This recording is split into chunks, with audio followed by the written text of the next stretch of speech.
Донесена е одлука за прогласување на делот водно за заштитено подрачје од 5-та категорија. Заштита проформа не значи вистинска заштита.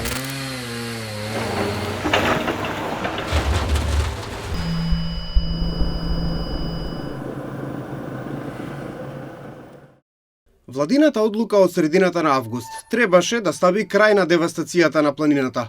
Министерот за животна средина Нуредини преку социјалната мрежа Facebook помпезно се пофали. Водно конечно доби статус на заштитено подрачје. Работевме напорно и се потрудивме да ја обезбедиме максималната заштита согласно законот. Извршната власт ја уверуваше јавноста дека одлуката, дополнета со забрана за изградба на нови објекти, доградби и надградби во рок од 1 година и насоката за изработка на просторен план и на план за управување, ќе значи стоп за градежното дивење. Со ова одлука се овозможува зачувување на автентичната состојба на природата преку заштита на природните и други вредности, спречување на дејствија што можат да предизвикаат нарушување на природната рамнотежа на екосистемите. Но она што требаше да биде убава вест, донесе разочараност кај екологистите, кои велат дека заштитата на водно не е комплетна, особено кога станува збор за бруталната урбанизација што се случува изминативе години. До ова дојде дури и со намалување на зоната на заштита на водно, значи се isfрлија некои делови заштитени кои што беа во рамките. И наместо да се казнат сторителите на прекршокот, градба во заштитена зона, тие се isfрлија, тие добија можност да се ги легализираат градбите како Шпанско село, Сончев град, делот Сончев град. Се е тоа isfрлено од зоната на заштита, зошто тоа било девастирано? Па ајде да продолжиме. Сега ќе дадеме можности понатаму со нова зона да се девастира, следното носење на одлука на заштита пак ќе намалиме зоната. Ние затоа инсистиравме, дајте ни просторен план. Ако веќе толку не сакате закон, немате можности за закон, дајте ни еден просторен план да се изработи во рамките на студијата за водно и точно да се знае во кои делови ќе се забрани градба. Не вака преку законот, кој каде стигне. И професорот Иван Блинков од Шумарскиот факултет смета дека направеното зонирање не е соодветно, па затоа е потребен посебен закон за водно. Тој во допис до нас појаснува дека студијата дозволува градба во функција на земјоделство на земјоделско земјиште, што остава простор за погрешно толкување. И од иницијативата Го сакам водно сметаат дека постојната заштита не е добра. Не, апсолутно. Дури е многу помалку заштитено тоа што беше. И тука е мала една игра на која што ние сугериравме многу долг период дека тоа е игра со зборот заштита и дека напротив се отвара патот за урбаната мафија, за едно страшно градење на водно кое што понатаму ќе донесе проблеми во секој сегмент на живењето на водно.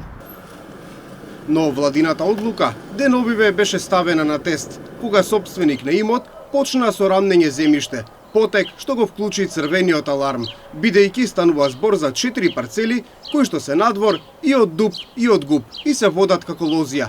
Надлежните најавија казни, но случајот само ги потврди истравувањата на екологистите. Делови од водно станаа заштитено подрачје, меѓутоа екологистите и представници на стручната фела се уште сметаат дека е потребен посебен закон, стравувајќи дека ниту последнава иницијатива нема да ја спаси парк шумата од комплетна урбанизација. На владината одлука и на студијата за валоризација им претходеа серија забелешки од други државни органи, како Агенцијата за планирање на просторот, Секторот за шумарство и ловство, УХМР, Шумарскиот факултет, кои предупредуваа дека не се опфатени сите аспекти од заштитата. Забелешки имаа и дел од општините. Забелешката на општина Карпош, која е упатена до централната власт, е дека не е прецизно дефинирано кој би бил дозволениот начин на користење на земјиштето по зони и дали и каква градежна активност е дозволена во секоја од зоните. Хидрологот Васко Стојов укажува, во иднина треба да се размислува како водно да го заштити Скопје од поплави, особено населбите во подножјето. Населбите во Скопје, кои се во подножјето, се да речеме на кота некаде околу 250 до 255 метри надморска висина и се одвоени од планината водно со еден зелен појас на шума која се протега на просторот меѓу